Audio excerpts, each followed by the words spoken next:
morning, everyone. I can't say lovely little soul this morning with the rain, and I hope the rain stays excuse me, away for a few minutes until we get this done, because if it rains on the roof you won't be able to hear me. Okay, so this morning I was just going to talk about the run up into the autumn, guys. Okay, so unfortunately with the weather the last while, the very heavy rain and wind, some of the summer flowers are beginning to go over a bit early, you know. It's still not too late, like you can still get an awful lot of life out of them. If you get a bit of sunny weather again, they'll lift again. You know, if you have like the trailing petunias and stuff like that, no harm in pinching them back a little bit if they're getting very long and stringy. Okay, this will strengthen them up again. Okay, keep deadheading everything, and don't overfeed at the moment. Okay, so like if you're feeding with tomato food or something like that, definitely no more than once every 2 weeks, guys. Okay, the plants will get way too soft and they're more prone to damage then by the inclement weather. Okay, so the exciting news, I suppose, is that I've got a good selection of trees in at the moment. Okay, I've a very reliable Irish supplier for trees, and we have at least 10 varieties of good garden centre trees available at the moment. They will not be available again in the springtime, you know. Grab them while you can. Not being funny, we'll say there. Just over here we have the common cherry tree. Okay, so I just couldn't get enough of these earlier in the year for people. Okay, so if you plant these now, guys, the cherry tree, okay, they'll be well rooted into the ground for the springtime, and when they're ready to flower come May. Okay, so that's a fabulous tree. A limited number available, guys, so if you want them, come soon. Okay, just to this side of it then we have the cherry tree as well, but it's the weeping one. Okay, so it's the same flowers that just weeps down.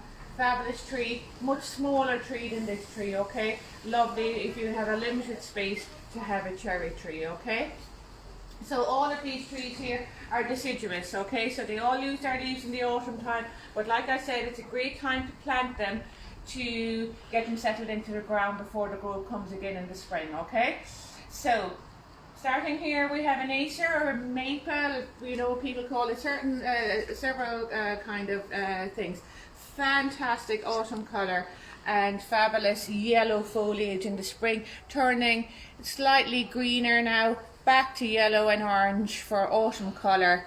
That is Acer Princeton Gold. Okay, great tree, kind of a larger tree for a garden. I suppose this is a lovely tree, you know, and it's just nice to have something a little bit different. Okay, so our native hawthorn is Crataegus. Okay, and this is a flowering hawthorn. So this is a variety of hawthorn, but it has a fabulous deep pink flower around May time, and then again it's followed by those fabulous red berries that feed the birds and stuff come autumn. Okay, nice small tree. So these are our two cherries. Okay, here we have another cherry tree, but it's not a cherry actually, it's a plum, but it's Prunus as well. Prunus cercifer nigra. Fantastic colour in the foliage. Okay, this colour all of the time, followed by autumn colour, good autumn colour as well, and it has a lovely pretty pink flower. Not as big as these ones, but very, very, very nice again in the springtime. Okay, that's my favourite tree. Wouldn't be everybody's favourite, but it's my favourite. I just love the shape of it, I suppose, and the fact that it's a Betula jackmontii. Okay, so it has a fantastic white peeling bark as it matures. Very graceful tree, that's the word I was looking for. I have about 10 or 12 of them at home, my own garden. Very reliable, never fail to disappoint. Okay, or never fail to disappoint. That was not very well said. Never fail to they won't disappoint anyway, you know. Lovely, lovely tree. This one here is a weeping willow. Okay, not the common big huge weeping willow. This is a top grafted, won't really grow another 2 foot taller, right? But the branches will spread out a lot. Okay, and like that, it's pretty and it's lightly branched. It's never going to be a big you know, mopping the garden or anything like that. It's called Salix purpurea pendula. Purpurea means purple, so these stems go quite purpley looking, and you get a tinge out through the leaves as well. Lovely tree again for a smaller garden. Here we have two malus, okay? So malus is a flowering crab. Malus golden hornet, which flowers similar to a cherry, but not as many of the flowers. This one has fabulous fruits just coming on it now. Must be 80 fruits on it. These turn yellow in the autumn time. Can be used for crab apple jam or jellies, okay? And this one here, I haven't had this before, well I haven't had it in a long time. It's a fabulous malus again, malus scarlet. It just has a slightly different leaf, but the colour is fabulous, followed by a pink flower, okay? This then, like my favourite tree, it's a birch as well, but this is the weeping birch. It's a smaller birch, it's weeping. Lovely at the entrance, you know, hanging over your gateway or something like that, or your piers.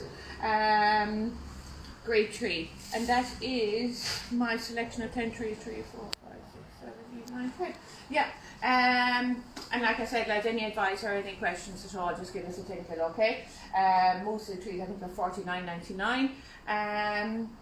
And sure, look, if you mention social media or something like that, we'll give you a free steak or a tie or something like that when you come in. Alright?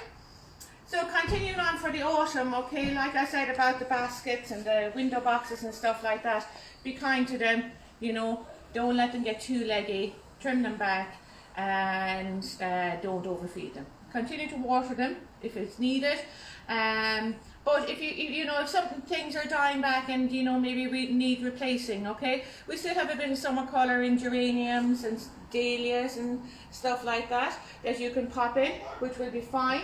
This fabulous busy lizzies here, New Guinea busy lizzies.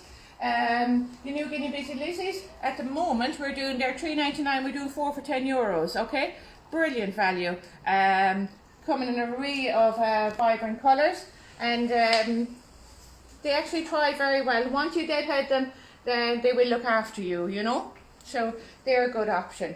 Here we have 2 pots planted, kind of more with autumn in mind. Okay, so we have heather, heuchera, the silver foliage, the name won't come to me, and pansies. So pansies and violas are kind of, the autumn ones are coming available now, so we'll have a stock of those. Ivy, of course, always a good winner for the winter. And the little trees, we got in a few little conifer trees. This Wilma, again, great for a bit of height in the back of the pot, okay? And if you're looking for something for the centre of the pot, you know, or to fill up your pot, like there's lovely new cordylines in. We haven't been able to get the cordyline for a little while, so we have the pink cordyline and the red cordyline here. Great like that in the bed or in the centre of a pot to fill it up. Okay, again, like I said about the little Copressus Wilma, great plant, fabulous fragrance, great again to fill up a pot. I just don't think you can have an autumn garden or, you know, colour in the winter without heucheras. Like fabulous colour, and I have a lot more coming in next week. A lot more of the heucheras. They come in lime, amber, all shades of purples. They're fantastic. They stay like that all winter, you know. Fabulous colour in the foliage, very, very hardy.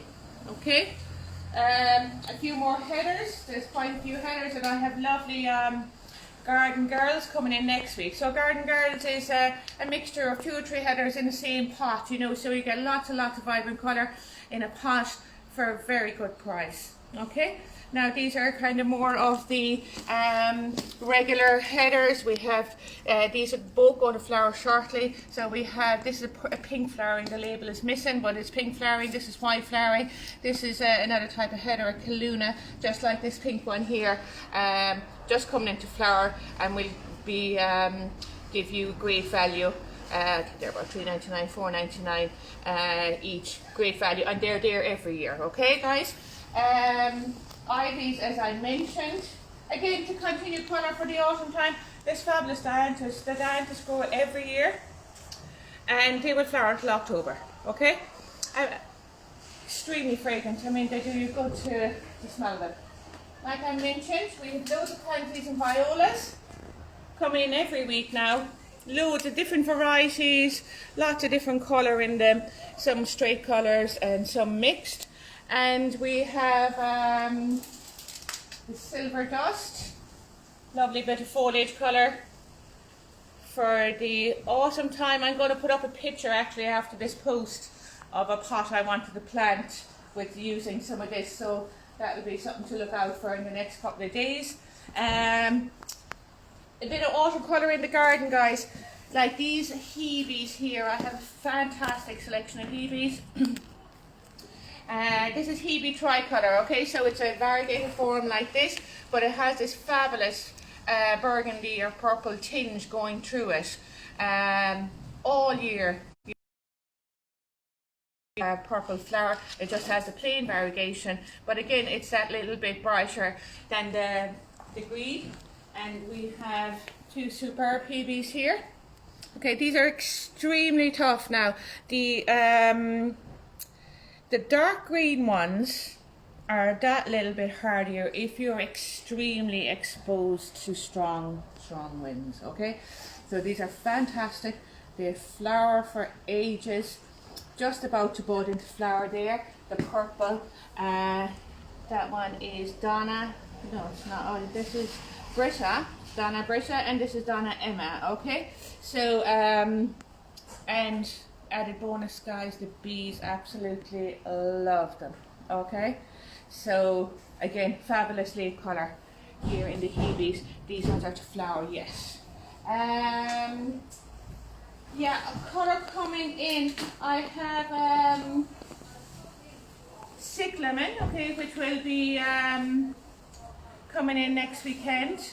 Lovely, reliable winter colour, okay? Even when it is hard frost, guys, the flowers just freeze and lie down. A couple of hours later, they're all bounced up again. They're as tough as nails. So they'll be in along with, you know, we're moving on to the time now where you see the primroses coming. And then the next thing, I suppose, after that is, we'll see now if I was planting these pots for myself, and you know, maybe in about 3 weeks time I should have the spring flowering bulbs available, okay? So this is the time, in a couple of weeks time, that you will be planting your daffodil bulbs. Daffodils, tulips, snowdrops, bluebells, hyacinths for Christmas, all of that will be available in a couple of weeks, and I would always add a few as a little surprise into little pots as I'm planting them, okay? That will be, and we'll do another demonstration obviously, or you know, talk about the spring flowering bulbs when they come available.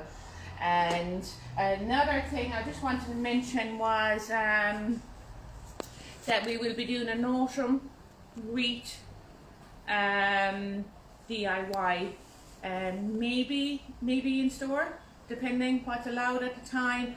I have a big order arriving of lots of autumn foliage and little pumpkins and decorations and lovely ribbons, all berries and all that for the autumn, like, you know. So very excited about that autumn wreath,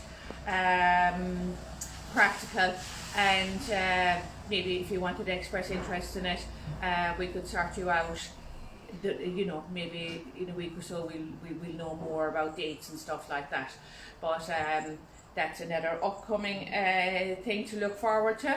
And you know, just guys, I know the weather isn't great, you know, and it's very hard, but like, do try to enjoy your garden, like, you know. And if you only have a little flowering pot outside the door, you know, enjoy that, and you know, mind it, and it will reward you, you know. The sun will come back at some stage, and we'll all be waiting for it. Okay, thanks a million, guys.